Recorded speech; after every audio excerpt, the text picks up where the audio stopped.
তাহলে আমি যে টপিকটা শুরু করব সেটা হচ্ছে হিউম্যান রিপ্রোডাকশন। তো ক্লাস 12-এর 3 নম্বর চ্যাপ্টার হিউম্যান রিপ্রোডাকশন। তো সেটা আমি তোমাদের শুরু করব, ঠিক আছে? তো চ্যাপ্টারটার নাম হচ্ছে হিউম্যান রিপ্রোডাকশন, মানুষের জনন যেটাকে বলা হয়, হিউম্যান রিপ্রোডাকশন। এবার আমরা আগের চ্যাপ্টারে যেগুলো দেখেছিলাম, আগের প্রথম যে চ্যাপ্টারটা ছিল রিপ্রোডাকশন ইন অর্গানিজম, সেখানে রিপ্রোডাকশন বলতে গেলে সেক্সুয়াল রিপ্রোডাকশন, অ্যাসেক্সুয়াল রিপ্রোডাকশন এগুলো পড়েছিলাম, তাই না? তাহলে হিউম্যান রিপ্রোডাকশন যেটা হচ্ছে সেটা অ্যাকচুয়ালি সেক্সুয়াল রিপ্রোডাকশন। তাহলে হিউম্যান রিপ্রোডাকশনটা সেক্সুয়াল রিপ্রোডাকশন। সেক্সুয়াল রিপ্রোডাকশন বলতে গেলে যেখানে যে মেল এবং ফিমেল গ্যামেট যেগুলো হয় সেগুলো মিলিত হয়। তাহলে মেল আর ফিমেল গ্যামেট বলতে গেলে মেল গ্যামেট মানে হচ্ছে স্পার্ম, অ্যান্ড ফিমেল গ্যামেট বলতে গেলে ওভাম বা ওভাম। তাহলে মেল গ্যামেট আর ফিমেল গ্যামেট এদের কি হয়, মেল গ্যামেট ফিমেল গ্যামেটের ফিউশন হয়। ফিউশন হওয়ার ফলে তৈরি হয় জাইগোট টুয়েন। তাহলে যেটা হচ্ছে কি, যে সেক্সুয়াল রিপ্রোডাকশনে যেটা হয় যে মেল গ্যামেট বা স্পার্ম কি হয় বলতো? স্পার্ম আমরা বলতে পারি হ্যাপ্লয়েড এন, ফিমেল গ্যামেট ওভামও হ্যাপ্লয়েড হয়, এন হয়। কিন্তু জাইগোট যেটা হয় মানে এদের ফিউশন হয়, ফিউশন মানে মেল গ্যামেট ফিমেল গ্যামেট জুড়ে যায়, জাইগোট তৈরি হয়, এটাকে আমরা জাইগোট বলছি, যেটা টুয়েন। এবং এই জাইগোটের পরবর্তীতে ডেভেলপমেন্ট হয়, দিয়ে এমব্রায়ো তৈরি হয়, এটা আমরা জানি। তাহলে হিউম্যান রিপ্রোডাকশন ক্ষেত্রে কি দেখতে পাই, যে হিউম্যান রিপ্রোডাকশন একটা সেক্সুয়াল রিপ্রোডাকশন, যৌন জনন যেটাকে বলা হয়। যৌন জননের ফলে যে মেল গ্যামেট আর ফিমেল গ্যামেট এদের মধ্যে ফিউশন হয়, ফিউশন হয়ে যেটা হয় যে তৈরি হয় অফস্প্রিং, জাইগোট তৈরি হয়, জাইগোট থেকে তৈরি হয় অফস্প্রিং, এটা হয়, এটা আমরা জানি। এবার আর একটা জিনিস কি জানি হিউম্যানের ক্ষেত্রে, হিউম্যান আর ভিভিপেরাস বলতে কি বুঝি বলো তো? মানে ভিভিপেরাস বলতে গেলে সরাসরি বাচ্চা প্রসব করে, তাদেরকে ভিভিপেরাস বলা হয়। মানে এখানে কি হচ্ছে, ডাইরেক্ট বার্থ মানে জন্ম নেয়, অফস্প্রিং মানে কি হয়, সরাসরি বাচ্চা প্রসব করে। ডাইরেক্ট বার্থ অফস্প্রিং মানে সরাসরি বাচ্চা প্রসব করছে। এবং কি হয়, আর একটা জিনিস কি বলতে পারি, ভিভিপেরাসে কি হয়, যে জাইগোট ডেভেলপমেন্ট অকার্স ঘটে ইনসাইড ইউটেরাস, জরায়ুর মধ্যে জাইগোটের ডেভেলপমেন্ট হয়, দিয়ে কী হয়, অফস্প্রিং তৈরি হয়, এমব্রায়ো বা ভ্রূণ তৈরি হয়। এটা হিউম্যানের ক্ষেত্রে দেখতে পাই, তাই তো? হিউম্যানের ক্ষেত্রে কি হয়, যে জাইগোট তৈরি হলো, জাইগোটের ডেভেলপমেন্ট হবে, সেটা কোথায় হবে, সেটা হবে ইউটেরাসের ভেতর ডেভেলপমেন্ট হবে। তারপরে একটা নির্দিষ্ট টাইম পরে সরাসরি অফস্প্রিং রিলিজ হবে, অফস্প্রিং নির্গত হবে। এই জিনিসগুলো আমরা দেখতে পাই হিউম্যান রিপ্রোডাকশনের ক্ষেত্রে। তাহলে কি জানলাম, human reproduction sexual reproduction, human আর ভিভিপেরাস। এবং কি হয় এখানে, যে ডাইরেক্ট বার্থ হয় অফস্প্রিং মানে কি, এখানে যেটা অ্যাকচুয়ালি বলতে পারি যে এখানে ওদের অপত্য, যেটা যে অফস্প্রিং বলতে গেলে যে চাইল্ড যেটা জন্মগ্রহণ করে। আর জাইগোটের ডেভেলপমেন্টটা ইউটেরাসে হয়, জরায়ুতে আস্তে আস্তে ডেভেলপমেন্টটা হচ্ছে। এরকম জিনিসগুলো হয়, আমরা জানি, এটা আমরা প্রিভিয়াসে জেনেছিলাম। এবার যেটা হয় ইভেন্ট, এবার যে হেডিংটা করবো সেটা হচ্ছে event of sexual reproduction. Sexual রিপ্রোডাকশনের ইভেন্ট, কী কী ঘটনা ঘটে, এনসিইআরটিতে সেকেন্ড প্যারায় এটা দেওয়া আছে। সেক্সুয়াল রিপ্রোডাকশনের ক্ষেত্রে কী কী ঘটনা ঘটে, আগে যেটা বললাম সেটাও অ্যাকচুয়ালি ইন্ট্রোডাকশনে আছে এটা দেওয়া। তো সেক্সুয়াল রিপ্রোডাকশনের সময় যেগুলো ঘটে, 1 নম্বর যে হেডিংটা হবে সেটা হচ্ছে গ্যামেটোজেনেসিস বলতে গেলে ফরমেশন অফ গ্যামেট।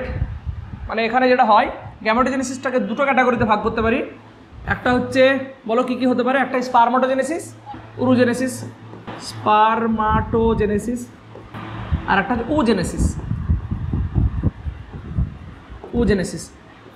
স্পারমাটোজেনেসিস মানে হচ্ছে ফরমেশন অফ স্পার্ম বা প্রোডাকশন বা ফরমেশন, যাই বলি না কেন, ফরমেশন অফ স্পার্ম হ্যাপ্লয়েড হয়, ওই জন্য আমরা লিখলাম এন। আর ওজেনেসিস বলতে গেলে বলো, ফরমেশন অফ ওভাম। তাহলে স্পারমাটোজেনেসিস এবং ওজেনেসিস এই দুটোকে বলা হয় গ্যামেটোজেনেসিস। এবং স্পার্ম হোক বা ওভাম হোক, এগুলো তো গ্যামেট, তাই না? হ্যাপ্লয়েড সেল, এগুলো মিওসিসের ফলে তৈরি হয়েছে। এগুলো কি হয়, গ্যামেট মাদার সেল বা স্পারমাটোগোনিয়া বা বলতে পারি এদিকে উগোনিয়া থেকে তৈরি হয় ওভাম আর স্পার্ম রেসপেক্টিভলি, এবং এগুলোকেই বলা হয় গ্যামেটোজেনেসিস। ঠিক আছে, 2 নম্বর ইভেন্ট যেটা হয় ইনসেমিনেশন, মানে আমরা এখন হিউম্যান রিপ্রোডাকশন যেহেতু পড়ছি, ওখানে 2 নম্বর যে ইভেন্টটা হয় সেটা হচ্ছে ইনসেমিনেশন। তার মানে স্পার্মোটোজেনেসিসটা, ফরমেশন অফ স্পার্ম, এটা হচ্ছে কোথায় ঘটে যদি বলা হয় তাহলে এটা মেল অর্গানিজমের টেস্টিসে ঘটে। মেলের ক্ষেত্রে টেস্টিসে ঘটছে, ওজেনেসিসটা হচ্ছে ওভারিতে ঘটছে এটা। তার মানে কি হবে, ইনসেমিনেশনের ক্ষেত্রে যেটা হয় ট্রান্সফার অফ সিমেন। আচ্ছা, সিমেনের ভেতরে কি থাকে, স্পার্ম থাকে, তো তাহলে সিমেনে লিখতে পারি কন্টেনিং স্পার্ম, সিমেনের ভেতরে থাকে স্পার্ম। তাহলে transfer of semen from male to female reproductive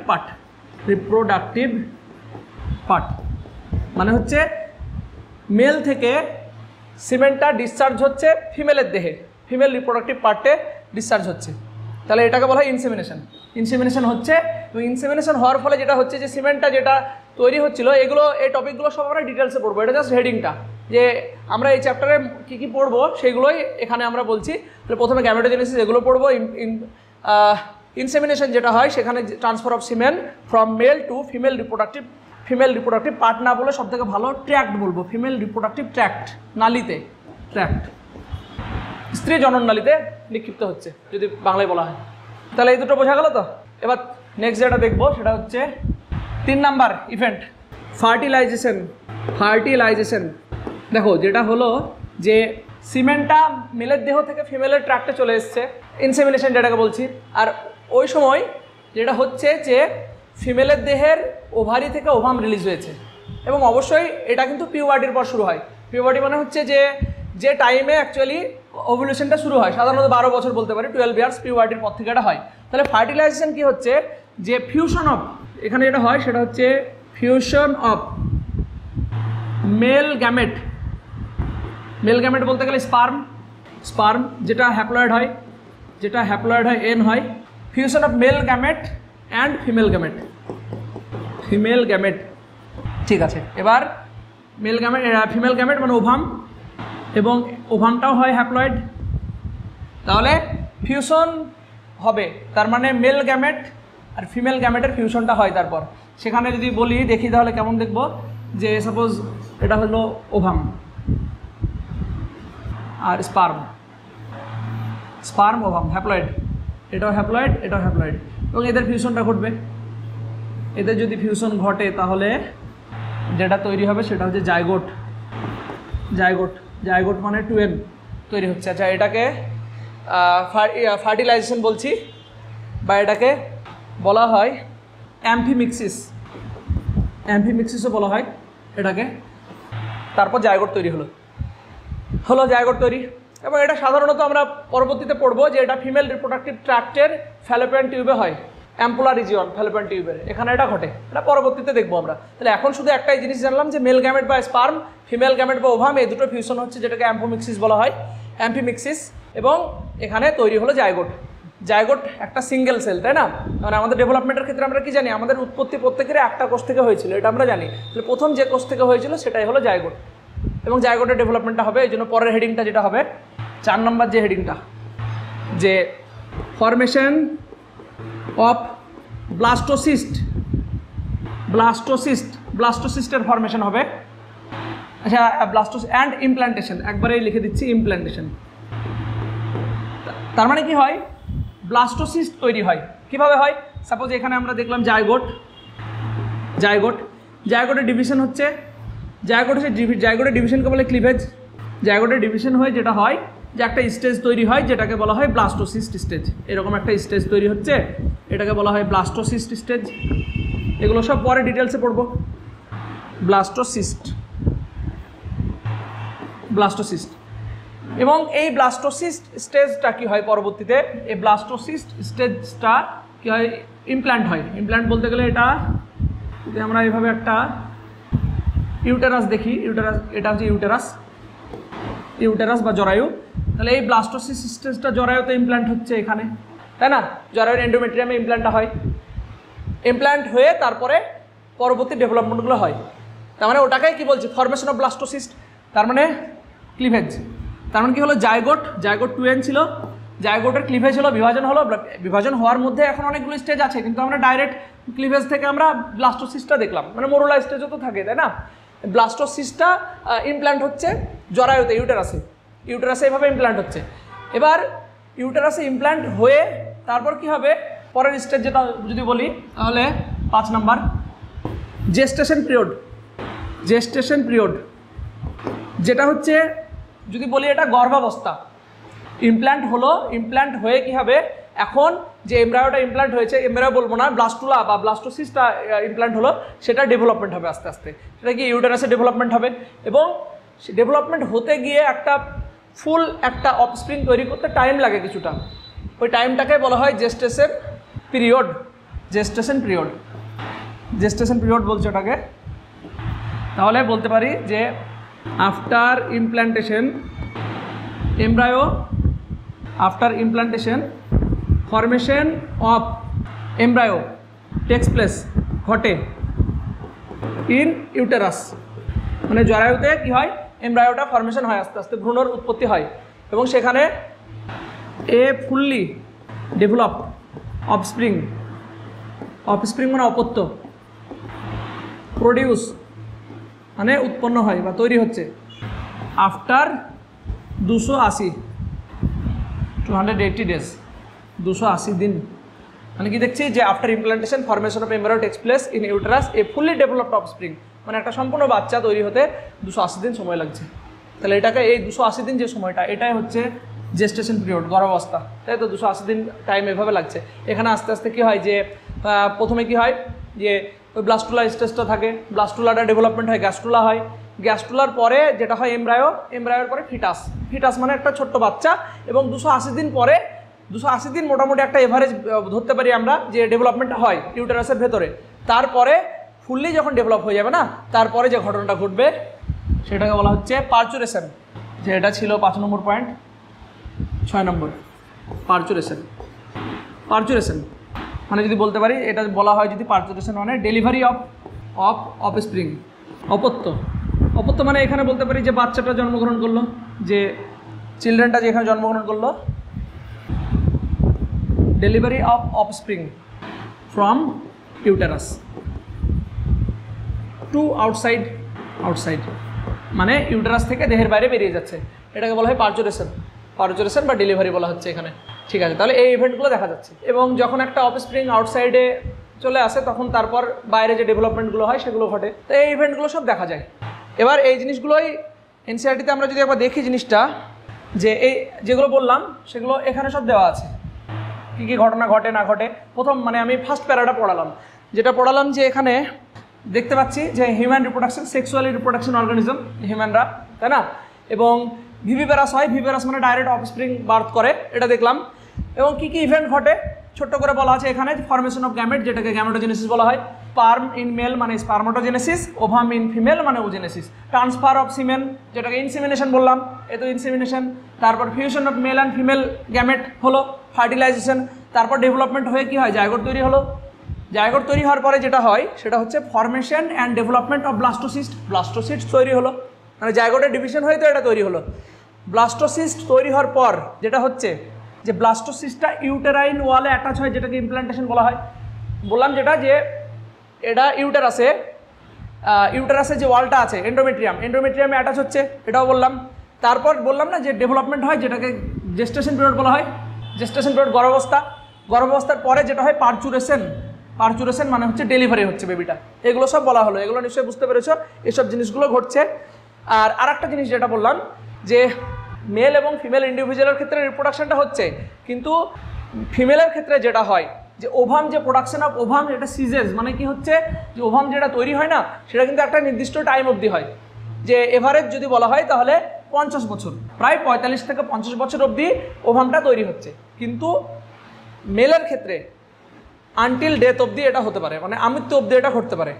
old men মানে যেটা বলতে চাইছে sperm formation continue even in old men, মানে স্পার্ম যে প্রোডাকশনটা হচ্ছে সেটা ওল্ড মেনের ক্ষেত্রে হচ্ছে, মানে কোনো নির্দিষ্ট টাইম নাই। কিন্তু ফিমেলের ক্ষেত্রে যেটা হয় সেটা হচ্ছে 50 ইয়ার্স অবধি, যেটাকে মেনোপজ বলা হয়। মানে মেনোপজ হয়, মেনোপজের পর থেকে কিন্তু প্রোডাকশনটা আর হবে না, এরকম জিনিস আমরা দেখতে পাচ্ছি।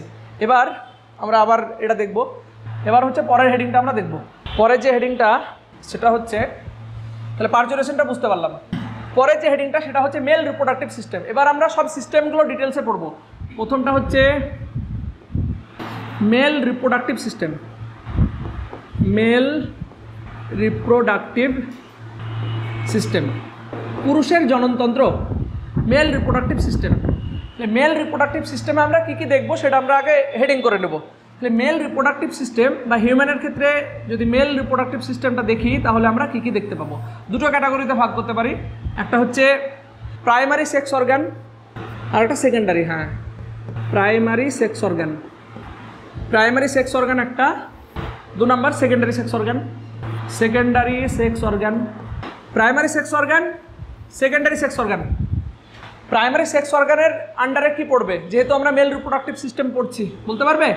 টেস্টিস বা শুক্রাশয় যেটাকে বলি। তাহলে এটা হচ্ছে এর আন্ডারে যেটা পড়বে, কালারটা একটু অন্য করি, টেস্টিস। টেস্টিস বা এটাকে শুক্রাশয় বলা হয়, টেস্টিস। এটা টেস্টিস বা শুক্রাশয়। এবার অনেক সময় টেস্টিস স্পেলিংটা TES লেখা থাকতে পারে, মানে সিঙ্গুলার প্লুরাল এভাবে থাকে, টেস্টিস। তাহলে এটাকে বলা হয় প্রাইমারি সেক্স অর্গান, কারণ টেস্টিসের ভেতরেই একটা পদ্ধতি ঘটে, যেটাকে টেস্টিসের ভেতরেই ঘটে স্পারমাটোজেনেসিস।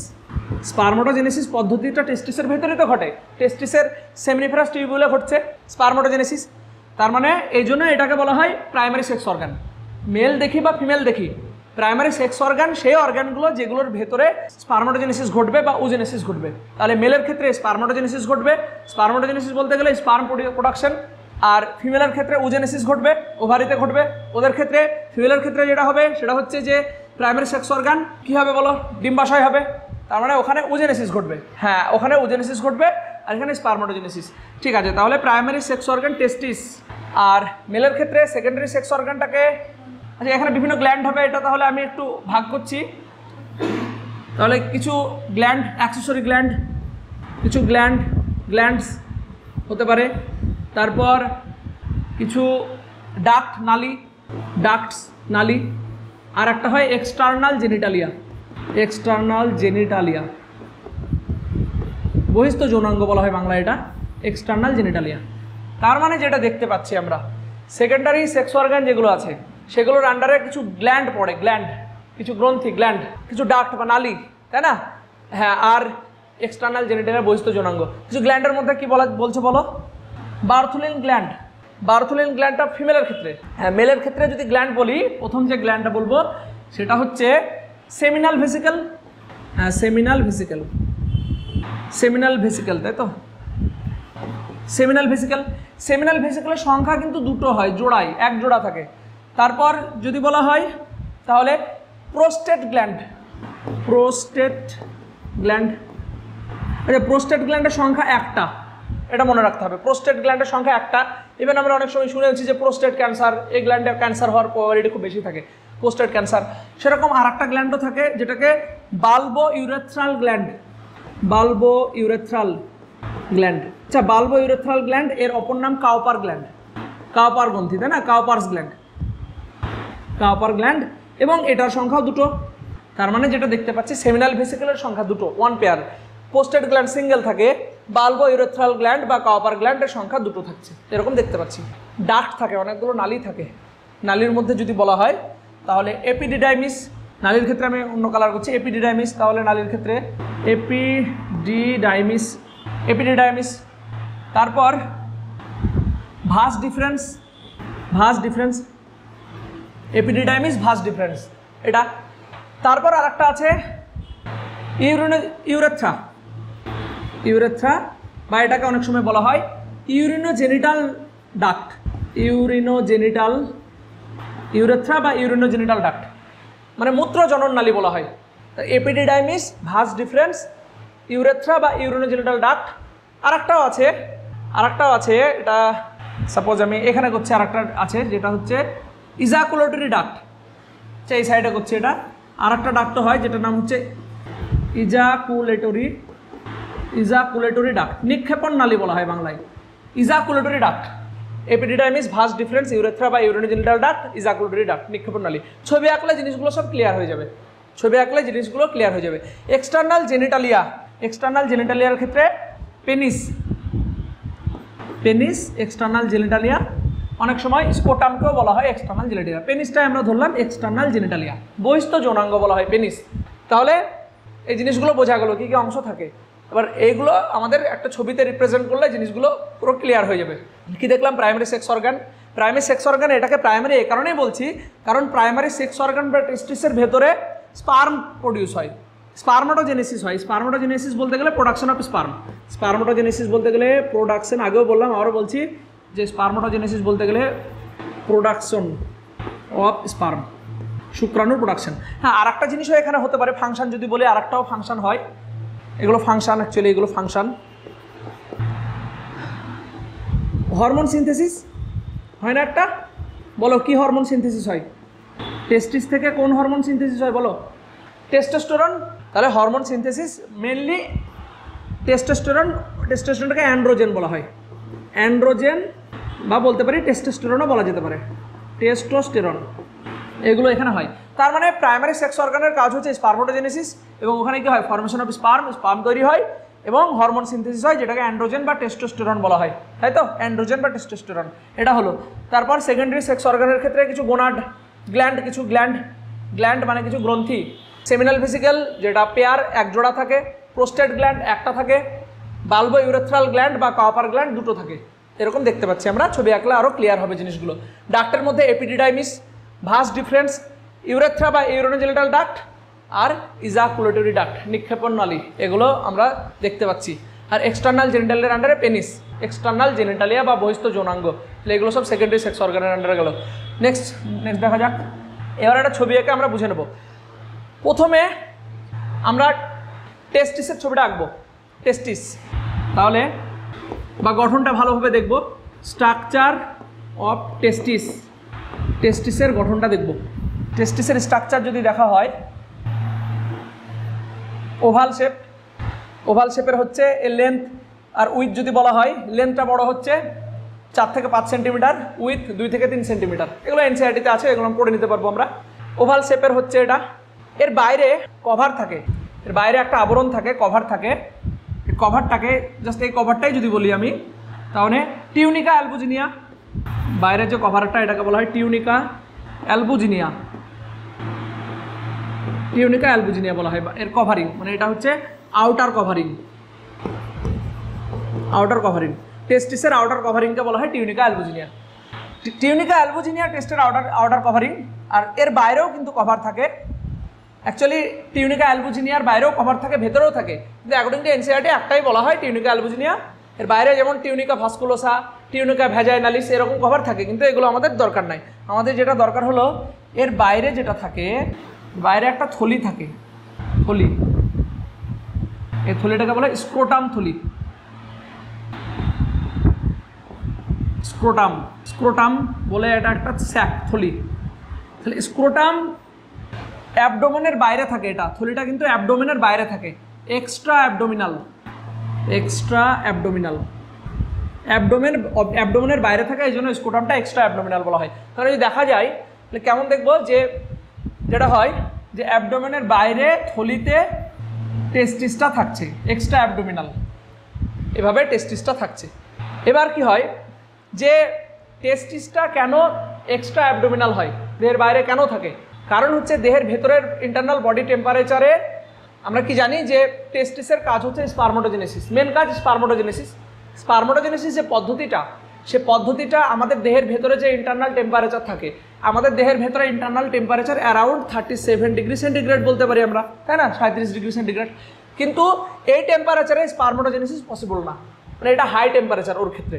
ওই জন্য যদি টেস্টিসটা অ্যাবডোমেনের বাইরে স্কোটাম থলিতে থাকে, তাহলে টেম্পারেচারটা বডি টেম্পারেচার থেকে প্রায় 2 থেকে 2.5 ডিগ্রি কম হয়।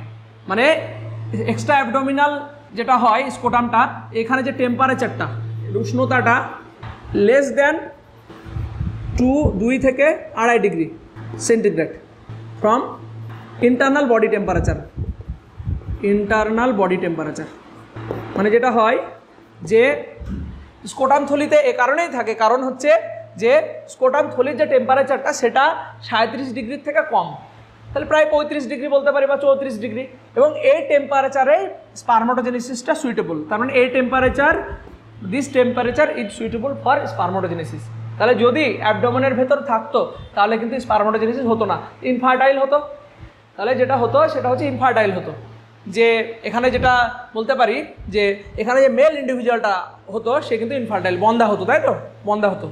এবার একটা ঘটনা যেটা হয় কি, যদি দেখা যায় তাহলে জন্মের আগে বা যখন একটা বাচ্চা ভ্রূণ অবস্থায় থাকে তখন কিন্তু টেস্টিসটা দেহের ভেতরে থাকে, অ্যাবডোমেনে থাকে, কিন্তু যখন একটা বাচ্চা ভ্রূণে আছে এবং যখন বাচ্চাটা 7 মাসের ভ্রূণে থাকে, 7 মাসের বাচ্চা, তখন কি হয়, যদি আমরা দেখি একটা ছবি, স্ক্রোটাম ক্যানেল একটা এরকম, তাহলে এটা একটু দেখো, একটু বোঝার চেষ্টা করবে জিনিসটা, যে একটা বাচ্চা যখন ভ্রূণ অবস্থায় আছে প্রথম দিকে কিন্তু টেস্টিসটা অ্যাবডোমেনেই থাকে, কিন্তু যখন প্রায় 7 মাস হয়ে যায় ভ্রূণ অবস্থায় থাকা তখন টেস্টিসটা চলে আসে স্কোটামে। কার মাধ্যমে? এখানে একটা ক্যানেল আছে, ক্যানেলটাকে বলা হয় ইনগুইনাল ক্যানেল, একটা ক্যানেল, ওই ইনগুইনাল ক্যানেলের মাধ্যমে চলে আসে টেস্টিসটা স্কোটামে। তাহলে এটা হলো ইনগুইনাল ক্যানেল, ইনগুইনাল ক্যানেলটাকে ভেদ করে চলে আসছে স্কোটামে, এরকম জায়গায় চলে আসছে। এবং এই ঘটনাটাকে বলা হয় ডিসেন্ট অফ টেস্টিস, টেস্টিসটা নিচের দিকে নামছে, এই ঘটনাটাকে বলা হয় ডিসেন্ট অফ টেস্টিস। যদিও এটা এনসিআরটিতে নাই, বাট কারণ একটা জানাই যেতে পারে যে ডিসেন্ট অফ টেস্টিস মানে হচ্ছে যে একটা নির্দিষ্ট টাইমে কি হয়, যে টেস্টিসটা আছে সে টেস্টিসটা অ্যাবডোমেন থেকে স্কোটামে চলে আসে, স্কোটাম থলিতে চলে আসছে। যদি কোনো কারণে না আসতে পারে তাহলে একটা রোগ হয়, রোগটার নাম হচ্ছে ক্রিপ্টারকিডিজম, হয়তো পড়েছিলাম। ক্রিপ্টারকিডিজম বলে একটা ডিজিজ, যে ডিজিজে কি হয়, যে একটা বাচ্চা জন্মগ্রহণ করছে এবং টেস্টিসটা কিন্তু অ্যাবডোমেনেই থেকে গেছে, টেস্টিসটা নিচের দিকে নামেনি। তাহলে বলো, যদি অ্যাবডোমেনেই থেকে যায় টেস্টিসটা তাহলে কি সমস্যা হবে? স্পারমাটোজেনেসিস হবে? পসিবল হবে না। তাহলে এই মেল ইন্ডিভিজুয়ালের ক্ষেত্রে স্পারমাটোজেনেসিস কখনো পসিবল হবে না, মানে এটা ইনফার্টাইল হয়ে যাবে, তাই না? যে ওই যে ডিজিজটা হয়, মানে অনেকের ক্ষেত্রে কি হয় যে এরকম যে টেস্টিসটা আছে টেস্টিসটা অ্যাবডোমেনে থেকে যায়, ওই জন্য একটা ডিজিজ হয় যেটাকে বলা হয় ক্রিপ্টারকিডিজম। ওই ডিজিজটাকে বলা হয় ক্রিপ্টারকিডিজম। এই ডিজিজে কি হয় যে টেস্টিসটা অ্যাবডোমেনেই থেকে যায়, হ্যাঁ, কিন্তু সার্জারি করার ফলে এটা আবার এখানে চলে আসতে পারে। প্রথম দিকে এটা হয় যখন কোনো বাচ্চা জন্মগ্রহণ করে হসপিটালে, তখন যেটা হয় নার্সরা কি করে সব কিছু চেক করে দেখে নেয়, তখন ওরা এটা বুঝতেই পারে এখানে টাচ করলেই বোঝা যাবে যে টেস্টিস আছে কি নাই, তখন কি হবে, তখনই সার্জারি করা হবে, যার ফলে ক্রিপ্টারকিডিজম যে কন্ডিশনটা, যে ডিজিজটা যেটা বললাম, তাহলে সেটাকে ক্রিপ্টারকিডিজমটাকে কি করা হচ্ছে, ওভারকাম করে কি হয় যে এখানে এটা হচ্ছে যে টেস্টিসটাকে স্কোটামে নিয়ে আসা হয়, যার ফলে ফার্টাইল হবে তারপর। তাহলে এটা হলো। এবার দেখো টিউনিকা অ্যালবুজিনিয়া যেটা লেয়ারটা আছে, তার মানে এটা টেস্টিসের বাইরের লেয়ারটাকে টিউনিকা অ্যালবুজিনিয়া বলা হয়। তাহলে টিউনিকা অ্যালবুজিনিয়া যে লেয়ারটা আছে এই লেয়ারের ভেতরে, আচ্ছা, এই লেয়ারের ভেতরে কিছু প্রকোষ্ঠ তৈরি হয়, এরকম কিছু চেম্বার তৈরি হয়, এরকম চেম্বার তৈরি হয়। আচ্ছা, আমি আরেকটা ছবি আঁকছি দিয়ে এটা বোঝাচ্ছি। টেস্টিসের এটাকে বললাম টিউনিকা অ্যালবুজিনিয়া। টিউনিকা অ্যালবুজিনিয়ার ভেতরে কিছু এরকম চেম্বার তৈরি হচ্ছে, প্রকোষ্ঠ, এরকম প্রকোষ্ঠ তৈরি হচ্ছে। এই যে প্রকোষ্ঠগুলো তৈরি হলো টিউনিকা অ্যালবুজিনিয়া থেকে, মনে হচ্ছে প্রকোষ্ঠ ভেতর দিকে তৈরি হচ্ছে, অনেকগুলো কম্পার্টমেন্ট। এই কম্পার্টমেন্টগুলোকে বলা হয়, যদি আমি একটা কম্পার্টমেন্টকে বলি তাহলে এটাকে বলবো টেস্টিকুলার লোবিউল, টেস্টিকুলার লোবিউল বা লোবিউলস। এবং এই টেস্টিকুলার লোবিউলের সংখ্যা হচ্ছে 250টা, মনে রাখতে হবে, এটা নাম্বারটা এনসিআরটিতে দেওয়া আছে, মনে তো রাখতেই হবে। টেস্টিকুলার লোবিউল এবং সংখ্যা আছে 250টা, মানে একটা টেস্টিসে এরকম কম্পার্টমেন্টের সংখ্যা হচ্ছে 250টা, যেটাকে বলা হয় টেস্টিকুলার লোবিউল। এবং ওটা কী থেকে অ্যারাইজ হচ্ছে? টিউনিকা অ্যালবুজিনিয়া থেকে এভাবে অ্যারাইজ হচ্ছে, বুঝতে পারলে তো? এবার দেখো, এবার যেটা হয়, আচ্ছা এটাকে একটু ছোট করি, হ্যাঁ, এবার যেটা হয় যে এই যে আমরা এটা দেখতে পাচ্ছি, দেখো যেটা দেখতে পাচ্ছি আমরা, যে এই যে লোবিউলগুলো দেখতে পাচ্ছি, এই লোবিউলের ভেতরে কিছু নালী থাকে, নালী। এই নালীগুলো কিন্তু আমরা ওই ডাক্টে কিন্তু আমরা লিখিনি। ডাক্টের ক্ষেত্রে নালী কি লিখেছিলাম, এপিডিডাইমিস, ভাস ডিফারেন্স, কিন্তু টেস্টিসের ভেতরে নালীগুলো লিখিনি, কারণ কি টেস্টিসে আমরা আলাদা করে পড়বো তাই, আর টেস্টিস তো প্রাইমারি সেক্স অর্গান। যাই হোক না কেন, এখানে কিছু নালী থাকছে, এরকম নালী থাকে, এরকম নালী থাকছে, একটা দুটো এরকম অনেকগুলো নালী থাকছে, তিনটেও থাকতে পারে, এরকম এরকম নালী থাকে। এই নালীগুলোকে বলা হয় সেমিনিফেরাস টিউবিউল। নিশ্চয়ই নাম শুনেছ, সেমিনিফেরাস টিউবিউল। এই নালীগুলোকে বলা হয় সেমিনিফেরাস টিউবিউল। শুক্র উৎপাদন নালিকা যদি বাংলায় বলি তো, শুক্র উৎপাদন নালিকা বা সেমিনিফেরাস টিউবিউল। এবার কি হয়, এরকম নালী সাইড থেকেও আসছে, তার মানে কি দেখতে পাচ্ছি, যে টেস্টিকুলার লোবিউলগুলো আছে, এই টেস্টিকুলার লোবিউলের ভেতরে সেমিনিফেরাস নালিকা থাকছে। এবং সাধারণত একটা টেস্টিকুলার লোবিউলে 1 থেকে 3টে নালী থাকে। আচ্ছা, এর নামকরণটা করছি সেমিনিফেরাস টিউবিউল, সেমিনিফেরাস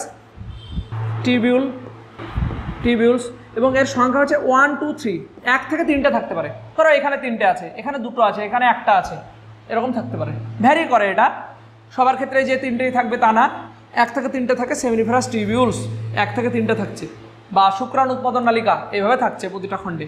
এবং এই নালীগুলো একটা জায়গাতে যুক্ত হয়ে যায়, নালীগুলো একটা জায়গাতে এভাবে যুক্ত হয়ে যাচ্ছে, যুক্ত হয়ে যেটা হচ্ছে জালের মতো একটা গঠন সৃষ্টি করছে, জালের মতো গঠন সৃষ্টি করছে। এই যে গঠনটা সৃষ্টি করলো এটাকে বলা হয় রেটি টেস্টিস। বাংলায় বললে বুঝতে পারবে, জালক শুক্রাশয়, এটা হলো রেটি টেস্টিস। রেটি টেস্টিস বা এটাকে বলা হয় জালক শুক্রাশয়, তাই তো, রেটি টেস্টিস বা জালক শুক্রাশয়। এবার এই জালক, এবার কালারটা একটু চেঞ্জ করছি, যে জালক শুক্রাশয়, এই জালক শুক্রাশয় থেকে কিছু নালী বাইরে বেরোচ্ছে। যে কালারটা একটু ডিপ নিই তাহলে বুঝতে সুবিধা হবে। জালক শুক্রাশয় থেকে কিছু নালী বাইরে বেরোচ্ছে এভাবে। যে নালীগুলো বেরোচ্ছে এই নালীগুলোকে, আচ্ছা নামকরণটা পরে করছি, এই নালীগুলোকে বলা হচ্ছে ভাসা এফারেন্সিয়া। এবং কি হয়, ভাসা এফারেন্সিয়া এমন নালী যে টেস্টিস থেকে বাইরে বেরোচ্ছে ওরা। দেখো টেস্টিসটা যে এরিয়াটা যদি বলি তাহলে টিউনিকা অ্যালবুজিনিয়া ঘিরে যেটা আছে এটাই টেস্টিস। তাহলে টেস্টিস এবং বাইরে আউটসাইড টেস্টিসের মধ্যে কানেক্ট করছে এই নালীগুলো, যেটাকে ভাসা এফারেন্সিয়া বলা হয়। বুঝতে পারছো তো, ভাসা এফারেন্সিয়া বলা হয়, না বোঝার কিছু নাই। এবার দেখো ভাসা এফারেন্সিয়া এভাবে বেরোচ্ছে। এবার দেখো ভাসা এফারেন্সিয়ার পর থেকে যে নালীগুলো হবে সেটা কিন্তু আর টেস্টিসের আন্ডারে পড়ছে না, ওটা আমি ডাক্ট বলে একটা পয়েন্ট করেছিলাম, ডাক্টের আন্ডারে পড়ছে। তাহলে ডাক্টের আন্ডারে যেগুলো পড়ছে এগুলোকে একটা অন্য কালার দিই। তাহলে এখান থেকে কিছু নালী এভাবে তৈরি হচ্ছে। একটা হাইলি কয়েল্ড মানে হচ্ছে প্রচুর পেঁচানো হয় নালী, যেটা ভাসা এফারেন্সিয়ার পরে পাই আমরা। হাইলি কয়েল্ড একটা নালী, হাইলি কয়েল্ড মানে দেখতে পাচ্ছি প্রচুর পেঁচানো, কারণ এর দৈর্ঘ্য হচ্ছে প্রায় 6 মিটার মতো হয়। এই যে নালীটা, এই নালীটাকে বলা হচ্ছে এপিডিডাইমিস। এই যে নালীটা হাইলি কয়েল্ড একটা নালী, এটাকে বলা হয় এপিডিডাইমিস। এটা পরে পয়েন্ট করছি। আচ্ছা, এপিডিডাইমিসের পরে একটা নালী পাবো, লিখেছিলাম মনে আছে? এপিডিডাইমিসের পরে একটা নালী পাবো যেটার নাম ভাস ডিফারেন্স বলে একটা নালী লিখেছিলাম না? তাহলে এই এপিডিডাইমিস থেকে একটা নালী অরিজিনেট হয়, এপিডিডাইমিস থেকে একটা নালী অরিজিনেট হচ্ছে, এই নালীটাকে বলা হয় ভাস ডিফারেন্স। এপিডিডাইমিস থেকে অরিজিনেট হচ্ছে এটা। তাহলে এবার পয়েন্টগুলো করে নিই। পয়েন্ট যদি করি তাহলে কি দেখব, যে এই নালীটার নাম হচ্ছে এপিডিডাইমিস। আচ্ছা, এই নালীটা কিন্তু লেন্থ অনেক বেশি, হ্যাঁ, প্রায় 6 মিটার, 6 মিটার অবধি হতে পারে, এটা 6 মিটার অবধি হতে পারে। হাইলি কয়েলড একটা নালী, তাই না? আর এই নালীটার নামকরণ করে দিই। এই নালীটা, এই যে নালীগুলো, এটার নামকরণ করছি ভাসা এফারেন্সিয়া।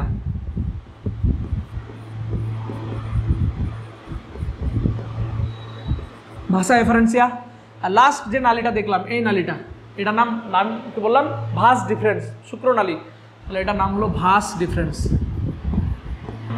এটাকে বলা হয় শুক্রনালী বা ভাস ডিফারেন্স। তো এই নালীগুলো আমরা দেখলাম, বুঝতে পারলে এটা? তাহলে আমরা একবার যদি জিনিসটা, তাহলে এটা হচ্ছে স্ট্রাকচার অফ টেস্টিস, টেস্টিসের গঠন, স্ট্রাকচার অফ টেস্টিসের গঠন। টেস্টিসের গঠনে যদি বলি একবার, টিউনিকা অ্যালবুজিনিয়া বাইরের covering, outer covering tunica albuginea. Tunica albuginea থেকে কিছু অংশ ভেতরের দিকে ঢুকে পড়ছে, একটা সেপ্টা বা পর্দা বলতে পারি। যেগুলো কি করছে, টেস্টিসটাকে অনেকগুলো খণ্ডে ভাগ করছে, যে খণ্ডগুলোকে বলা হয় টেস্টিকুলার লোবিউল, যেটার সংখ্যা 250টা প্রতি টেস্টিসে। এর ভেতরে থাকছে সেমিনিফারাস টিবিউল, সংখ্যা 1টা থেকে 3টে থাকতে পারে, এবং টোটাল এরিয়া জুড়ে আছে। আমি কয়েকটা দেখিয়েছি, এরকম 250টা জায়গায় পাবো, তাই তো? এবং এগুলো দেখতে পাচ্ছি সামনের দিকে যুক্ত হয়ে যাচ্ছে। জালের মতো একটা গঠন দেখতে পাচ্ছি, নেট লাইক স্ট্রাকচার, জালের মতো গঠন, এটাকে বলা হয় রেটি টেস্টিস, জালক শুক্রাশয়। এবং এই জালক শুক্রাশয়টা বা রেটি টেস্টিসটা কি হচ্ছে, টেস্টিস থেকে বেরিয়ে যাচ্ছে একটা নালীর মাধ্যমে, অনেকগুলো নালীর মাধ্যমে, সেটাকে ভাষা এফারেন্সিয়া বলা হয়। ভাষা এফারেন্সিয়াটা তারপর একটা নালীতে উন্মুক্ত হচ্ছে, সে নালীটার নাম এপিডিডাইমিস। এটা হচ্ছে হাইলি কয়েলড, এটা কি হয়, হাইলি কয়েলড হয়, প্রচুর কয়েলড হয়, পেঁচানো হয় অনেক, তাই তো? পেঁচানো হচ্ছে। এবং দেখো এই নালীটা আর একটা নালীতে উন্মুক্ত হচ্ছে, সেটা হচ্ছে ভাস ডিফারেন্স বলা হয়। ভাস ডিফারেন্সটাকে শুক্রনালী বলা হয়। বোঝা গেল এটুকু? চলো এবার নেক্সট, এরপরে যেটা হচ্ছে দেখো, স্ক্রোটাম। আচ্ছা, এদিকে একটা সিঙ্গেল স্ক্রোটাম, এই সাইডেও একটা স্ক্রোটাম এভাবে আছে, এটা সেপ্টা। তাহলে স্ক্রোটাম হচ্ছে এক্সট্রা অ্যাবডোমিনাল। তাহলে স্ক্রোটামের ইনসাইড স্ক্রোটাম টেস্টিস প্রেজেন্ট, টেস্টিস আছে। এবং আমরা কি দেখেছিলাম, টেস্টিস থেকে এপিডিডাইমিস ছিল, তো ভাস ডিফারেন্স এভাবে বেরোচ্ছে। আর ভেতরে অনেক নালী ছিল, আমাদের ওটা দেখে লাভ নাই, এরকম ছিল। আর এই ক্যানেলটার নাম কি বলেছিলাম মনে আছে? ইনগুইনাল ক্যানেলের থ্রু এটা বাইরে বেরোচ্ছে। এবার যেটা হচ্ছে, ইনগুইনাল ক্যানেলের ভেতর দিয়ে শুধুমাত্র যে ভাস ডিফারেন্স বেরোয় তা না, এখানে বিভিন্ন রকম ব্লাড ভেসেলও ভেতর দিকে ঢোকে। ব্লাড ভেসেল, এটা আর্টারি হলো, সাপোজ এরকম ভেন ঢুকতে পারে, হ্যাঁ এরকম ঢুকতে পারে। তারপর যদি বলা হয় তাহলে কিছু নার্ভ ঢুকতে পারে, তার মানে এই যে জিনিসগুলো, যে ভাস ডিফারেন্স তো বাইরে বেরোচ্ছে, তার সাথে যদি আমি পয়েন্ট করি তাহলে এটা হচ্ছে ভাস ডিফারেন্স সংক্ষেপে লিখলাম। তাহলে এটা একটা হচ্ছে আর্টারি, তারপর এটা ভেন, এটা হতে পারে কোনো নার্ভ হতে পারে। তাহলে এইগুলোকে একত্রে, এই যে একটা বান্ডিলের মতো হয়ে ঢুকছে, এই বান্ডিলগুলোকে একত্রে বলা হয় স্পারমাটিক কর্ড। শুক্ররজ্জু নাম শুনেছ? স্পারমাটিক কর্ড, শুক্ররজ্জু, স্পেলিংটা ভুল হয়ে গেল, স্পারমাটিক কর্ড এভাবে ভেতরে এন্টার করে, বুঝতে পারলে? এরকমভাবে এন্টার করছে। ঠিক আছে, এবার পরের টপিকটা দেখব। পরের টপিক বলতে পরের অংশটা, testis, ejaculatory duct, vas deferens.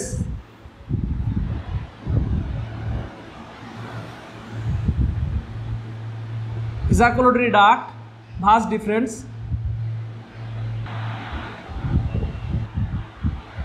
Urinary bladder,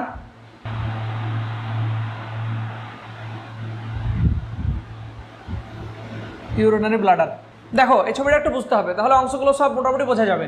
এখন নামকরণ করে নিই যেগুলো হয়েছে। টেস্টিস, এটা আমরা কি জানি, ইজাকুলেটরি ডাক্ট, সংক্ষেপে লিখছি ইজাকুলেটরি ডাক্ট। আচ্ছা, এটা কি ভাস ডিফারেন্স? তাহলে এটা সংক্ষেপে লিখলাম ভাস deferens, ejaculatory duct, vas difference. এবার এখানে যেটা আঁকলাম সেটা হচ্ছে ইউরিনারি ব্লাডার বলতে গেলে মূত্রাশয়।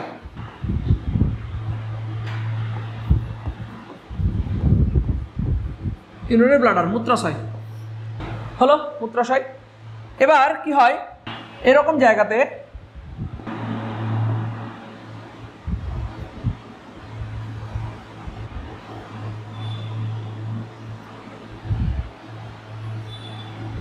দেখো, এরকম জায়গাতে দুটো গ্ল্যান্ড থাকে। সেমিনাল ভেসিকেল বলে একটা গ্ল্যান্ড পড়িনি, গ্রন্থি, সেমিনাল ভেসিকেল। তাহলে এই গ্ল্যান্ডটার নাম সেমিনাল ভেসিকেল। আর একটা গ্ল্যান্ড, তাহলে এই গ্রন্থিটার নাম লিখে দিই সেমিনাল ভেসিকেল, সংখ্যা দুটো, 1 পেয়ার সেমিনাল ভেসিকেল। তারপর আর একটা গ্ল্যান্ডের নাম পড়েছিলাম, কী নাম ছিল জানো ওটার? Prostate gland. এরকম জায়গাতে একটা গ্ল্যান্ড থাকে, এটা এরকম জায়গাতে একটা গ্ল্যান্ড থাকে, এই গ্ল্যান্ডটার নাম প্রোস্টেট গ্ল্যান্ড। তাহলে এটা সেমিনাল ভেসিকেল, প্রোস্টেট গ্ল্যান্ড, আচ্ছা, প্রোস্টেট গ্ল্যান্ডের সংখ্যা কটা বলেছিলাম? একটা, সিঙ্গেল প্রোস্টেট গ্ল্যান্ড। তারপর আরেকটা গ্ল্যান্ডও থাকছে, এটা অন্য কালারে করছি। আরেকটা গ্ল্যান্ড প্রোস্টেট গ্ল্যান্ডের নিচে থাকে, এই গ্ল্যান্ডটার নাম বলো, কি নাম? বাল্বো ইউরেথ্রাল গ্ল্যান্ড বা Cowper gland. Balbo urethral gland বা কাউপার গ্ল্যান্ড, কাউপারস গ্ল্যান্ড। যে বলো এর সংখ্যা কটা? দুটো, তাই না? দুটো সংখ্যা এরকম থাকছে। কারণ কি দেখলাম? সেমিনাল ভেসিকেল দেখলাম, প্রোস্টেট গ্ল্যান্ড দেখলাম, বাল্বো ইউরেথ্রাল গ্ল্যান্ড বা কাউপার গ্ল্যান্ড, এই গ্ল্যান্ডগুলো থাকে। এবং এগুলো অ্যাক্সেসরি গ্ল্যান্ড, অ্যাক্সেসরি গ্ল্যান্ড, আনুষঙ্গিক গ্রন্থি এগুলো। মেনলি টেস্টিসটা হচ্ছে মেন, এগুলো আনুষঙ্গিক গ্রন্থি, তাই না? টেস্টিসটা স্কোটাম, টেস্টিসটা এখানে স্কোটাম থাকছে, এটা এঁকে দিলাম স্কোটাম, এভাবে থাকছে। ঠিক আছে, তারপর এগুলো দেখলাম। এবার ইউরিনারি ব্লাডার, ব্লাবার যেটা আছে ব্লাডার, তাহলে ইউরিনারি ব্লাডারের থেকে এখানে ইউরিন, এখানে ইউরিন থাকে, ইউরিন। তাহলে এখানে টেম্পোরারি অ্যাকচুয়ালি ইউরিনগুলো এভাবে আসছে, তো তাহলে এটা ইউরিন। ইউরিনগুলো পাস হচ্ছে, পাস হয়ে এই যে নালিটার মাধ্যমে যাচ্ছে, এই নালিটাকে বলা হয় ইউরেথ্রা, ইউরেথ্রা, বা আমরা কি বললাম? ইউরিনোজেনিটাল ডাক্টও বলা হয়, মূত্রজনন নালী, ইউরিনোজেনিটাল ডাক্ট, ইউরিনোজেনিটাল ডাক্ট। এভাবে, তার মানে এভাবে কি হচ্ছে যে মূত্রটা এদিক দিয়ে যাচ্ছে, সাথে সাথে এখানে স্পার্ম তৈরি হবে, সিমেনও তো এই পথ দিয়ে যাবে, এই জন্য ইউরিনোজেনিটাল ডাক্ট বলা হয়। আর একটা জিনিস, এইখানে একটা নালী দেখতে পাচ্ছি আমরা, এই নালীটা পয়েন্ট কোথায় করব? এখানে পয়েন্টটা করছি, এই যে নালীটা। তাহলে এখানে একটা ডাক্ট, যেটা বলতে পারি সেমিনাল ভেসিকুলার ডাক্ট যুক্ত হচ্ছে, আর ওই দিক দিয়ে ভাস ডিফারেন্স আসছে। এটা দেখো, এটা হচ্ছে ভাস ডিফারেন্স আসছে, আর এদিকে সেমিনাল ভেসিকুলার ডাক্ট যুক্ত হচ্ছে, তাই তো? দিয়ে যে ডাক্টটা তৈরি করলো, মানে এই জায়গাটা, এই যে নালীটা, এই নালীটা, এইটুকু নালী ওই সাইডেও আছে, এই নালীটার নাম হচ্ছে ইজাকুলেটরি ডাক্ট, ইজাকুলেটরি ডাক্ট, নিক্ষেপণ নালী, ইজাকুলেটরি, ইজাকুলেটরি ডাক্ট বলছে, নিক্ষেপণ নালী বলছে। এটা বুঝতে পারছো তো? মানে ইজাকুলেটরি ডাক্ট মানে কি? ইজাকুলেটরি ডাক্ট কীভাবে তৈরি হচ্ছে দেখে নাও একবার। ভাস ডিফারেন্স প্লাস যদি বলি যে duct of seminal vesicle, duct of seminal vesicle, এই দুটো ভাস ডিফারেন্স আর ডাক্ট অফ সেমিনাল ভেসিকেল, এইগুলো মিলেই তৈরি হচ্ছে ইজাকুলেটরি ডাক্ট, নিক্ষেপণ নালী। বুঝতে পারলে? এটা এভাবে মিলিত হয়ে এরকম হচ্ছে। এক্সটার্নাল জেনিটালিয়া, এক্সটার্নাল জেনিটালিয়া, এটা হলো এক্সটার্নাল জেনিটালিয়া, পেনিস, পেনিস, পেনিসের উপরে স্কিনের লুজ ফোল্ড থাকে, স্কিনের লুজ ফোল্ড থাকে। এই স্কিনের যে লুজ ফোল্ড থাকে এটাকে প্রিপিউস বলা হয়। স্কিনের যে লুজ ফোল্ড থাকে এটা প্রিপিউস, এটা হচ্ছে লুজ ফোল্ড অফ স্কিন, স্কিনের লুজ ফোল্ড, পাতলা একটা ফোল্ড থাকছে, এটাকে প্রিপিউস বলা হয়। সামনে যে ফোলা অঞ্চল দেখতে পাচ্ছি পেনিসের একদম অ্যান্টেরিয়র পজিশনে, সেটাকে বলা হয় গ্ল্যান্স পেনিস, গ্ল্যান্স পেনিস। পেনিসে কিছু ইরেকটাইল টিস্যু থাকছে, কিছু ইরেকটাইল টিস্যু থাকছে যেটা ইরেকশনে হেল্প করে, ইরেকটাইল টিস্যু যেটা পেনিসের ইরেকশনে হেল্প করে, ইরেকটাইল টিস্যু থাকছে, ইরেকশনে হেল্প করে। কর্পাস ক্যাভার্নোসা, কর্পাস স্পঞ্জিওসাম, ওটা এনসিইআরটিতে নাই, তবে এনসিইআরটিতে গ্ল্যান্স পেনিস দিয়েছে। পেনিসের অ্যান্টেরিয়র পোর্শনে যে সোলেন একটা পার্ট, ফোলা একটা অঞ্চল, আর এর সামনে একটা স্কিনের ফোল্ড থাকে পাতলা, এটাকে বলা হয় প্রিপিউস, বলা হয় লুজ ফোল্ড অফ স্কিন, প্রিপিউস বলা হচ্ছে। বুঝতে পারলে? এটা তাহলে এটা হচ্ছে অ্যানাটমি। তাহলে একবার টোটালটা বলছি, একবার দেখে নাও। টেস্টিস, যেটা হচ্ছে প্রাইমারি সেক্স অর্গান, টেস্টিসের ভেতরে আছে সেমিনিফেরাস টিউবিউল, এখানে সেমিনিফেরাস টিউবিউল আছে, তাই না? আর কি দেখলাম? সেমিনিফেরাস টিউবিউলগুলো যেখানে যুক্ত হয়েছে এটাকে বলা হচ্ছে rete testis, vasa efferentia, epididymis, vas deferens, vas deferens এটা।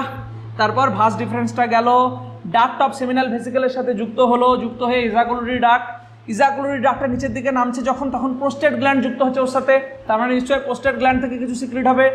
তারপরে এটা যখন আবার নালীটা নিচের দিকে নামছে, তখন এই নালীটার নাম হয়ে যাচ্ছে ইউরেথ্রা বা ইউরিনোজেনিটাল ডাক্ট। এবং এই নিচের দিকে যখন নামছে একদম শেষে পেনিসের মধ্যে দিয়ে গেল এবং আউটসাইড, এবং এই আউটসাইডের এটাকে ইউরেথ্রাল মিটাস বলা হয়, ওপেনিং যেটা, ইউরেথ্রাল মিটাস, মিটাস মানে ওপেনিং, ইউরেথ্রাল মিটাস বা ওপেনিং। তাহলে ইউরিনোজেনিটাল ডাক্ট বা ইউরেথ্রার মাধ্যমে সিমেনও যায় অ্যাজ ওয়েল অ্যাজ ইউরিনও যায়, তাই না? এই জন্য এটাকে ইউরিনোজেনিটাল ডাক্ট বলা হয়। ঠিক আছে, মোটামুটি এগুলোই আছে।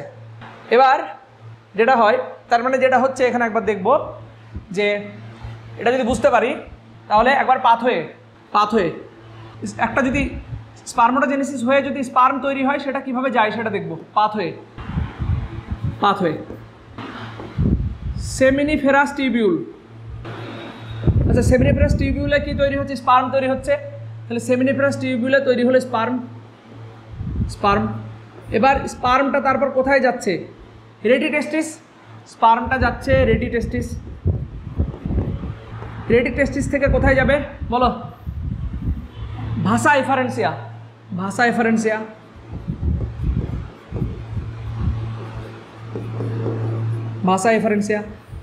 এফারেন্সিয়া থেকে যাবে কোথায়? এপিডিডাইমিস থেকে যাবে কোথায়?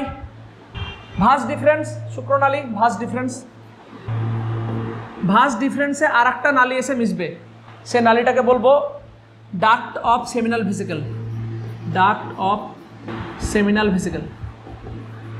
সেমিনাল ভেসিকেলের নালীটা এসে মিশবে ভাস ডিফারেন্সের সাথে এবং মিশে একটা নালী তৈরি করবে। নালীটাকে বলা হয় ইজাকুলেটরি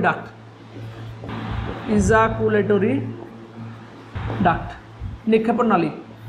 ইজাকুলেটরি ডাক্টের পরে যে নালীটা ইউরেথ্রা, তারপর ইউরেথ্রা হয়ে ইউরেথ্রাল মিটাস, বা এটা ইউরেথ্রাল মিটাস মানে হচ্ছে আউটসাইড, বাইরে, আউটসাইড। তাহলে স্পার্ম তৈরি হলে স্পার্মটা এই পথের মাধ্যমে যাবে, গিয়ে আলটিমেট কি হবে? ইউরেথ্রাল মিটাস হয়ে বাইরে বেরিয়ে যাবে। এরকমই তো হবে, তাই না? এরকমই হচ্ছে। তাহলে এটা হচ্ছে টোটাল অ্যানাটমিটা, এভাবে যায়। এই পাথওয়ে থেকে নিটে বিবিএসের কোশ্চেন এসেছিল, মানে কীভাবে, এবার এটা এলোমেলো করে দিয়ে দিয়েছিল। এভাবে নিটে অনেক কোশ্চেন এভাবে সেট আপ করতে পারে, এই জন্য সতর্ক থাকতে হবে। এবার এটা এনসিআরটিটা দেখবো। দেখো তাহলে এনসিআরটিটা যদি দেখি তাহলে mail reproductive system is located in pelvis region মানে লোয়ার অ্যাবডোমেন পার্টটাকে পেলভিস রিজিয়ন বলা হয়, লোয়ার অ্যাবডোমেন, তলপেট। এবং এখানে কি থাকে? এ পেয়ার অফ টেস্টিস একটা পেয়ার আমরা তো দেখলামই, টেস্টিস হচ্ছে এ পেয়ার অফ টেস্টিস, যে একজোড়া টেস্টিস দেখলাম, অ্যালং উইথ অ্যাক্সেসরি ডাক্ট। কিছু ডাক্ট তো দেখেছি আমরা, যেমন হচ্ছে কি দেখেছিলাম? ইজাকুলেটরি ডাক্ট দেখেছি, তারপর দেখেছি আমরা এপিডিডাইমিস দেখেছি, ভাস ডিফারেন্স দেখেছি। তারপর এখানে যেটা দেখতে পাচ্ছি যে কিছু গ্ল্যান্ড, কিছু গ্রন্থি দেখলাম আমরা, এক্সটার্নাল জেনিটালে মানে পেনিস, এগুলো দেখলাম। আর কিছু গ্ল্যান্ড তো অবশ্যই দেখলাম আমরা, যেমন হচ্ছে সেমিনাল ভেসিকেল দেখলাম, প্রোস্টেট গ্ল্যান্ড দেখলাম, তারপর বাল্বো ইউরেথ্রাল গ্ল্যান্ডও আমরা দেখলাম, আর অ্যাক্সেসরি ডাক্ট তো আমরা দেখেছি অনেক। এবার যেটা হচ্ছে যে টেস্টিস, আউটসাইড অ্যাবডোমেনাল টেস্টিস যেটা হয় সেটা হচ্ছে অ্যাবডোমেন ক্যাভিটির বাইরে থাকছে, যেটা একটা পাউচে থাকে, থলিতে থাকে, স্যাক, এটাকে স্ক্রোটাম বলা হয়। স্ক্রোটামে কি বললাম যে এখানে থাকার একটাই কারণ হচ্ছে যে বডি টেম্পারেচারের থেকে এখানে টেম্পারেচার কিছুটা কম হয়। অবশ্যই টেম্পারেচার মনে রাখতে হবে, সেটা হচ্ছে 2 থেকে 2.5 ডিগ্রি লোয়ার দেন ইন্টারনাল বডি টেম্পারেচার। এবং এটাই হচ্ছে সুইটেবল ফর স্পার্মোটোজেনেসিস, মানে স্পার্মোটোজেনেসিস হতে গেলে অবশ্যই বডি টেম্পারেচারের থেকে 2 থেকে 2.5 ডিগ্রি কম টেম্পারেচার হওয়া জরুরি। ওই জন্য স্ক্রোটামে এটা হলে এরকম হয়। তো যেটা হয় যে যেটা হচ্ছে এখানে যে ইন্টারনাল বডি টেম্পারেচার থেকে কম টেম্পারেচার থাকতে হবে। তারপর অ্যাডাল্টের ক্ষেত্রে টেস্টিস ওভাল হয়, ডিম্বাকার হয় বললাম, এবং এর লেন্থটা মনে রাখতে হবে 4 থেকে 5 সেমি এর হচ্ছে লেন্থ, আর উইথ হচ্ছে 2 থেকে 3 সেন্টিমিটার। ওই জন্য ওভাল শেপ হয়। ওভাল শেপ হচ্ছে এরকম যে 4 থেকে 5 সেন্টিমিটার, এটা হচ্ছে 4 to 5, আর এটা হচ্ছে 2 to 3, 2 থেকে 3, না বোঝার কিছুই নাই। আর এখানে একটা ডেন্স কভার থাকে একটা, তাই না? একটা কভার্ড বাই ডেন্স কভারিং। এই কভারিংটার নামই তো আমি বললাম কি, টিউনিকা অ্যালবুজিনিয়া, নামটা মনে রাখতে হবে। এখানে ওরা উল্লেখ করেছে, এনসিআরটিতে কী করে বলো তো, জিনিসগুলো উল্লেখ করে তো জিনিসটার নামটা দেয় না। কোশ্চেন কিন্তু নাম থেকে চলে আসতে পারে। তাহলে টিউনিকা অ্যালবুজিনিয়া হলো ডেন্স কভারিংটা, যেটা কি বাইরের আবরণ তৈরি করেছে, ডেন্স কভারিং, যেটাই ভেতর দিকে প্রকোষ্ঠ তৈরি করছে। তাহলে ডেন্স কভারিং এরকম হচ্ছে, যেটা বাইরে এরকমভাবে তৈরি করছে। চলো তারপর দেখবো যেটা ওই যে কভারিংটা, each testis has about 250 compartments, মানে আমরা দেখলাম না 250টা কম্পার্টমেন্ট, যেটাকে বলা হয় টেস্টিকুলার লোবিউল। লোব দেখেছিলাম এরকম, অনেকগুলো এরকম ভেতরে কি ছিল, এরকম অনেকগুলো লোব ছিল, যেটার সংখ্যা 250টা। ইচ টেস্টিস, একটা টেস্টিসে, তাই না? দুটো হলে কিন্তু এর ডবল হয়ে যাবে। কোশ্চেন আসতেই পারে যে দুটো টেস্টিস মিলে কত হতে পারে, তখন হয়তো 250 করে আসতে পারে অনেকেই, 500, তাই না? 500 হবে, একটা হলে 250 হবে। তাহলে এরকম আমরা দেখতে পাচ্ছি। তারপর যদি দেখি যে এখানে দেখতে যেটা পাচ্ছি যে টেস্টিকুলার লোবিউলের ভেতর কি থাকছে, টেস্টিকুলার লোবিউলের ভেতরে সেমিনিফারাস টিউবিউল থাকছে অবভিয়াসলি, তাই না, এবং ওখানে স্পার্ম প্রডিউস হয়, স্পার্মোটোজেনেসিস হয়, এবং seminiferous tubule line by 2 type of cell. এবার এটা আমাকে স্ট্রাকচার যদি আঁকি তাহলে যদি দেখি আমরা সেমিনিফারাস টিউবিউল ছিল, এভাবে দেখতে পাচ্ছিলাম যে এর ভেতরে এরকম সেমিনিফারাস টিউবিউল ছিল। যদি সেমিনিফারাস টিউবিউল কাটা হয় তাহলে আমরা কি দেখতে পাবো, সেমিনিফারাস টিউবিউল, এটা সেমিনিফারাস টিউবিউলের ভেতরে সার্টুলি সেল দেখতে পাবো। হ্যাঁ, এগুলো আমরা পড়াবো পরবর্তীতে। সার্টুলি সেল দেখতে পাবো এবং এখানে কিছু স্পার্মোটোগোনিয়া দেখতে পাবো। তাহলে সাধারণত 2 রকম সেল থাকে। এই যে সেলটা আছে এটাকে বলা হয় সার্টুলি সেল, সার্টুলি সেল, আর এখানে male germ cell, male germ cell বা স্পার্মোটোগোনিয়া। এটা পরে আমরা দেখতে পাবো, যখন আল্ট্রা স্ট্রাকচার অফ টেস্টিস দেখবো তখন এটা দেখতে পাবো, পরবর্তীতে আছে এটা। তার মানে যদি সেমিনিফারাস নালীটা কাটি তাহলে আমরা এটা দেখতে পাবো, ক্রস সেকশন এটা, তাই তো, ক্রস সেকশন এটা। এবার যেটা দেখতে পাচ্ছি যে ইন্টারস্টিসিয়াল সেল আর লেডিক সেল। আচ্ছা, লেডিক সেলটা কি, যে সেমিনিফারাস নালী আছে, সেমিনিফারাস নালীর আশেপাশে কিছু সেল থাকে যেগুলোকে বলা হয় লেডিক সেল। লেডিক সেল থেকে টেস্টোস্টেরন খরিত হয়। আচ্ছা, ওটা আমি ছবি এঁকে একটু পরে তোমাদের বোঝাচ্ছি। তাহলে ইন্টারস্টিসিয়াল সেল, লেডিক সেল এগুলো সব থাকছে, মানে একই নাম, ইন্টারস্টিসিয়াল সেল বা লেডিক সেল, এটা থাকে। এবার কি দেখতে পাবো, লেডিক সেল একটা হরমোন সিনথেসিস করছে যেটাকে বলা হয় টেস্টোস্টেরন, বললাম না, ওটারই অপর নাম কি বললাম, androgen, mail sex hormone androgen. তাহলে ওটা কি করে, লেডিক সেল ক্ষরণ করছে। তার মানে সেমিনিফারাস টিউবিউলের বাইরে যে সেলগুলো থাকে সেটাকে বলা হয় লেডিক সেল বা ইন্টারস্টিসিয়াল সেল, এবং এই সেল থেকে টেস্টোস্টেরন খরিত হয়, টেস্টোস্টেরন যেটাকে বলা হয় অ্যান্ড্রোজেনও বলা হয়, তাই তো, এরকম জিনিস হয়। এবং এখানে আরও কিছু সেল থাকছে, ইমিউনোলজিক্যাল আরও সেল থাকে। এবার দেখো তারপর যেটা হচ্ছে, তারপর যে মেল সেক্স অ্যাক্সেসরি ডাক্ট যেগুলো আছে সেগুলো দেখলাম, রেটি টেস্টিস দেখলাম, জালক শুক্রাশয়, ভাসা এফারেন্সিয়া দেখলাম, epididymis highly coiled, vas deferens দেখলাম, তাই না। এবার সেমিনিফারাস টিউবিউল কোথায় ওপেন হয়, ভাসা এফারেন্সিয়াতে, ছবিতে আমরা এঁকেছিলাম, ভাসা এফারেন্সিয়াতে ওপেন হচ্ছে। ভাসা এফারেন্সিয়াটা কোথায়, রেটি টেস্টিস, মানে এরকম বলতে চাইছে ওরা, যেটা এরকম যে আমরা দেখলাম যে সেমিনিফারাস টিউবিউল এটা, তারপর আছে রেটি টেস্টিস, জালক শুক্রাশয়, তারপরে আছে ভাসা এফারেন্সিয়া, তারপরে হবে এপিডিডাইমিস, এটাই ওরা বলছে, তাই তো, এপিডিডাইমিস এভাবে হচ্ছে। Epididymis leads to vas deferens, এপিডিডাইমিসের পরে কে থাকে, ভাস ডিফারেন্স থাকছে, শুক্রনালী থাকছে, তাই তো। এবার দেখো, আর তারপর কি, ভাস ডিফারেন্সটা তারপর উপর দিকে গিয়ে ঘুরছে, ঘুরে ইউরিনারি ব্লাডারের সাথে যুক্ত হয়। যে আমি একটা ছবি আঁকার সময় দেখবে ইউরিনারি ব্লাডার করেছিলাম, একটা যুক্ত হয়, মূত্র জরুর নালী ওভাবে তৈরি হচ্ছে, এরকম দেখলাম। তারপর দেখো যে seminal vesicle and open into urethra as ejaculatory duct. এবার কি হয়, এই যে ভাস ডিফারেন্সটা আছে সেটা নিচের দিকে নামবে এবং এখানে কি বললাম, সেমিনাল ভেসিকলের ডাক্ট যুক্ত হবে এবং এখানে ইজাকুলেটরি ডাক্ট বলে একটা ডাক্ট তৈরি করবে, এটা এখানে লেখা আছে। এবার this duct store and transport of sperm from testis to outside through urethra. মানে কি হচ্ছে, এই যে আমি একটা ডাক্ট বললাম লাস্টের দিকে, যে ইউরেথ্রা বললাম, তাহলে এই ইউরেথ্রা বা ইউরিনোজেনিটাল ডাক্ট সেটা কি করছে, সেটা স্পার্ম ট্রান্সপোর্ট করছে দেহের বাইরে, আউটসাইড থ্রু। আচ্ছা, এবং কার মাধ্যমে এটা করছে, পেনিসের মাধ্যমে করছে, এবং ওখানে একটা ওপেনিং আছে, ওপেনিংটাকে ইউরেথ্রাল মিটাস বলছিলাম, যে পেনিসের একদম সামনে একটা এরকম ওপেনিং দেখছিলাম, ওপেনিংটাকে ইউরেথ্রাল মিটাস বলছিলাম, বুঝতে পারছো তো, এটা হচ্ছে। এবার দেখো তারপর যেটা হচ্ছে, তারপর যদি দেখি এখানে একটা ছবি দিয়ে দিয়েছে যে একটা ক্রস সেকশন সেমিনিফারাস টিউবিউল। তাহলে সেমিনিফারাস টিউবিউলে যদি ক্রস সেকশন দেখি এটা, তাহলে কেমন দেখবো, একটা ছবি আমরা আঁকছি, যদি একটা ছবি দেখি বা একটা ছবিতে আঁকি কেমন হচ্ছে, দেখো যে এটা একটা সেমিনিফারাস টিউবিউল আর একটা সেমিনিফারাস টিউবিউল, এভাবে আঁকলাম, ক্রস সেকশন কেটে দেখছি। তাহলে এখানে কিছু সেল দেখতে পাচ্ছি, মেল জার্ম সেল বলা হয়। তারপর যেটা হচ্ছে যে এর ভেতরে কিছু এরকম সেল দেখতে পাচ্ছি, আর কিছু সেল দেখতে পাবো যেটা হচ্ছে সেমিনিফারাস টিউবিউলার আশেপাশে কিছু সেল দেখতে পাচ্ছি, এরকম সেল আশেপাশে কিছু দেখতে পাই। তাহলে যদি নামকরণ করি, যদি নামকরণ করা হয় তাহলে এটা হচ্ছে সার্টুলি সেল, সার্টুলি সেল। তারপর এইখানে যে সেলগুলো দেখতে পাচ্ছি এটা হলো ইন্টারস্টিসিয়াল সেল, সবুজ কালারের যে সেলগুলো এঁকেছি ইন্টারস্টিসিয়াল সেল, মানে সেমিনিফারাস টিউবিউলের বাইরে যে লুমেনটা আছে, ফাঁকা জায়গাটা আছে, ওইখানে ইন্টারস্টিসিয়াল সেলগুলো থাকছে, এগুলো হলো ইন্টারস্টিসিয়াল সেল। এবং ইন্টারস্টিসিয়াল সেলের অপর নাম কি, লেডিক সেল, লেডিক সেল, তাই না, লেডিক সেল। তার মানে এই সেলটার নাম হচ্ছে লেডিক সেল বা ইন্টারস্টিসিয়াল সেল, এবং এই সেলগুলো থেকেই ক্ষরণ হয় অ্যান্ড্রোজেন, অ্যান্ড্রোজেন বা টেস্টোস্টেরন। এবার এইখানে যে সেলগুলো আমি করেছি লাল কালারের, এই সেলগুলো স্পার্মাটোগোনিয়া। তাহলে এই সেলগুলো থেকেই পরবর্তীতে স্পার্ম তৈরি হয়।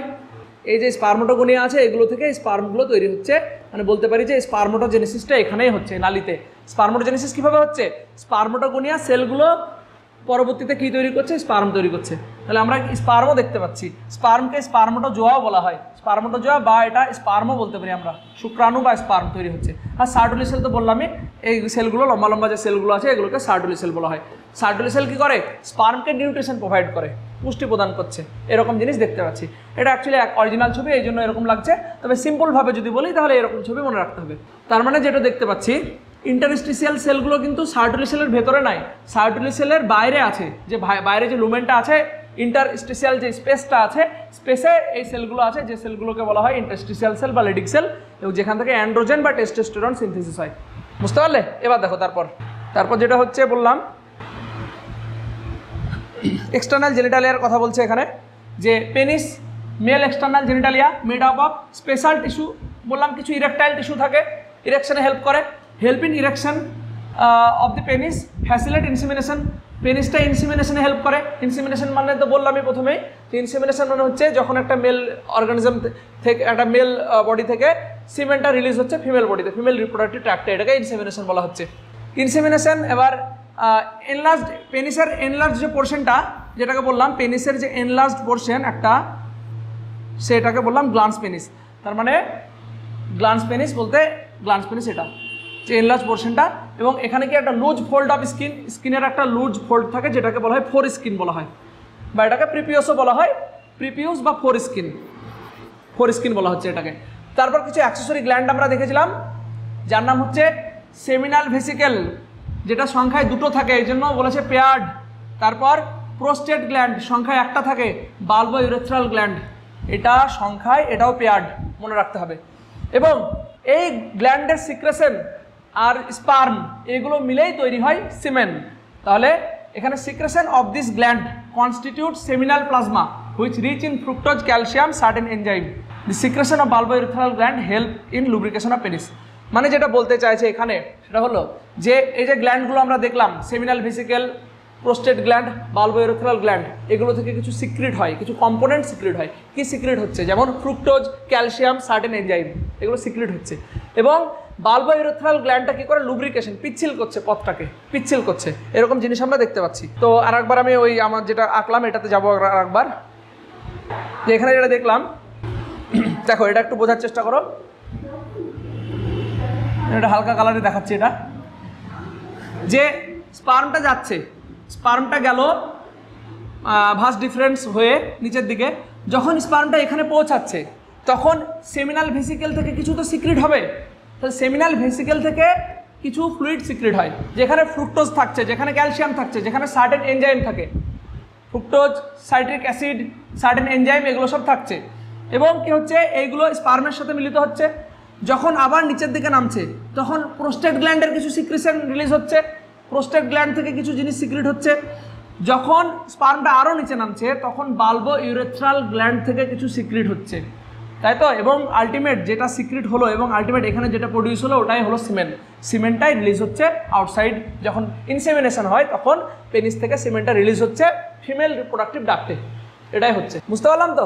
তাহলে এগুলো থাকছে, তাহলে মোটামুটি মেল রিপ্রোডাক্টিভ সিস্টেম সম্পর্কে আমরা বুঝতে পারলাম। এই জিনিসগুলো এখানে ঘটছে, প্রিপিউস, লুজ স্কিন ফোল্ড, বা এটাকে ফোর স্কিনও বলা হয় এটাকে, এগুলো একটু মনে রাখতে হবে। স্পেশাল টিস্যু থাকছে, ইরেকটাইল টিস্যু। তাহলে আশা করি বুঝতে পেরেছ? ঠিক আছে, তাহলে কোনো কোশ্চেন আছে? তাহলে আজ অবধি থাক, পরের দিন ফিমেল রিপ্রোডাক্টিভ সিস্টেম।